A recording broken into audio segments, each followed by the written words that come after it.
has been a good week. Before we touch on actually the weekend, as we're doing the show this morning, right? We're doing the show Monday morning. The news broke. Oh, yeah. Right, this morning I was driving in. The news broke. Ruben Amorim sacked as Manchester United manager. Obviously, Man United. That's huge, huge news.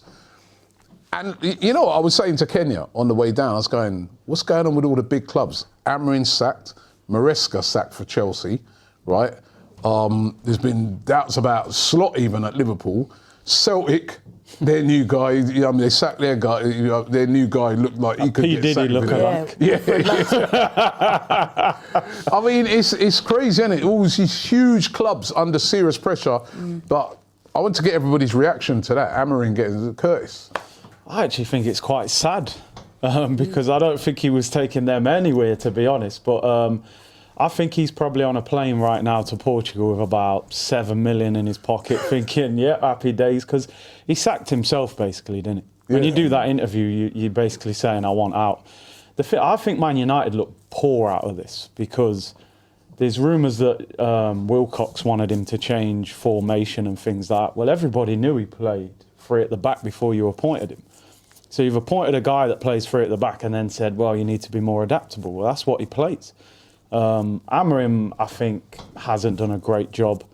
Can't beat Wolves, can't beat Everton with 10 men, lost to Grimsby. Lost to Spurs in the final. Embarrassed in the Europa League final. That's sackable. You know, I don't think he was taking United anywhere, really. But I suppose in his defence, he could say they're 6th in the league. It's not a bad only start 6th in the league, only because, you know, everybody's been the league's quite poor, yeah. It'd be interesting because I just heard Ornstein say it'll probably be an interim till the end of the season, so there's no plan. Maybe Fletcher. Probably changes the game when we play them because they'll probably play a back four now, so they might actually be a little bit better when we play them. Yeah, like that. Listen, like you lose to Tottenham in a cup final, sackable offence. Should have gone then. Like, you know what I mean? Should have gone then. At the end of the day, he ain't been good enough. Simple as that, really. Like we're all gutted that he's gone. That tells you everything you need to know as opposing fans. You know, when you say he's not adaptable, well, he should be. You know, if it's not working, it doesn't matter if you're your system or whatever. You've got to change it and look to change it. You know, people criticise Mikel. Mikel come in, if you remember right, at the beginning with a back three and then changed it around when he got the players that he wanted. You can only do what.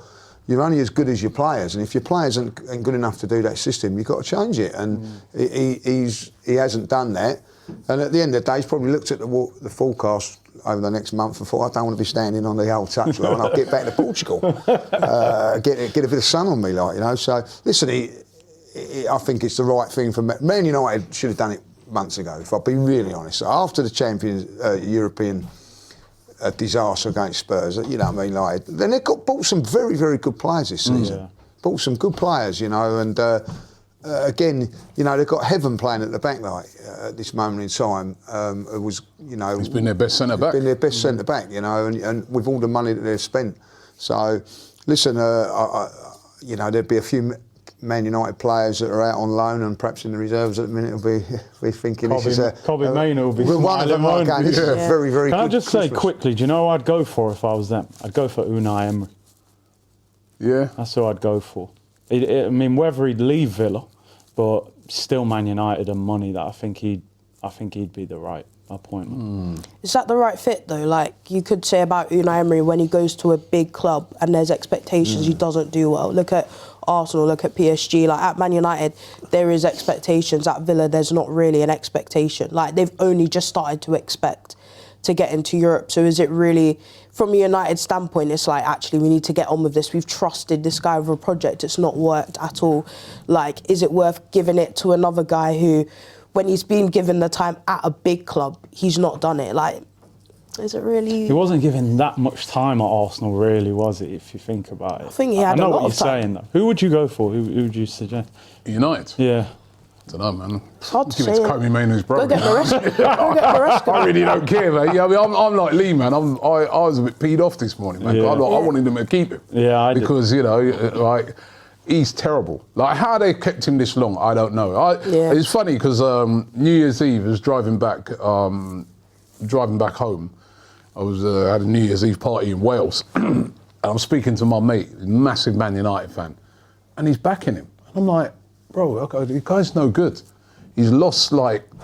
He's lost more games. He's lost than more won. games than he's won for United. Like you said, lost in the final against Spurs. He lost 4 times Like, for them last season. Just dreadful. Like, remember back in the day when you was going to Old Trafford, you're like, every team's like, I'll take a point right now. Yeah. Every team, even us, we'd be like, take a point. Everybody's rocking up at Old Trafford now and just saying, even Wolves are rocking up at Old Trafford, thinking, yeah, we can win this. He, like you said, Lee, didn't want to adapt. Yeah, you got your philosophy, but if it ain't working, you got to try something else, innit? Wait until you get your players in. And when I heard him in his press conference saying, "Oh, I'm the manager," no, you're not the manager. You came in, you got a job as a head coach. His title's head That's coach. when I knew the guy wanted out. I did a show with Goldbridge this morning. I said, "Yo, the guy wants out." Because how can you say, "I'm the manager," and you're not? You're the coach, right? So I had a feeling. I really don't know. Like you said, I've heard it's Darren Fletcher, and he could keep him till the end of the season. I don't know. I'm wondering how that affects us in a way, in 2 ways, right? Because number one, we got to play Man United. We got to play them at home. Does that make them better when they come to play us, right? But then also, what's even more interesting for me actually is that if they say do bring in a new manager, that'll probably be in time for when they play City. They got City at Old Trafford, right? Which would have been a difficult game for City anyway, even with Amorim there. But does that make that a more difficult game now for City with the new manager bounce type thing and that? Yeah, because you if you're going into that game, the reality is we don't know how they're going to play in that game. We don't know how they're going to set up. We don't know who's even going to start probably. Do you know what I mean? Like they're probably, I think Ruben Amorim before he left said about, Mason Mount and Bruno potentially being back soon and Kobe being back soon. So like if you're Pep, you're thinking, right, I know this guy's going to play 3 at the back. Now you're looking at it like what's going to play, what's going to happen, do you know what I mean? And, he's kind of just, from a Pep perspective as well, he's just been done by that Callum McFarlane, again, someone that he doesn't know how that guy was going to set up, and he set up quite well and he ended up getting a point. Yeah. So might help us it is out. a difficult... Yeah, might help us out, depending on who they get. But listen, it was a great weekend. Before we even touch on our game, I got to touch on how he's played out, man. Chelsea again, you know what I mean? Like, Chelsea done us a real favour yesterday. You know what I mean? I was watching the game, and I'm thinking to myself, first half, it was a nothing half for starters. Let me just say, right? I was trying to compare that game, magnitude-wise, to our game against Villa. Because our game against Villa, the crowd were up for it, everybody's up for it. I was watching that game, I was like... It's flat. It sounds flat in there.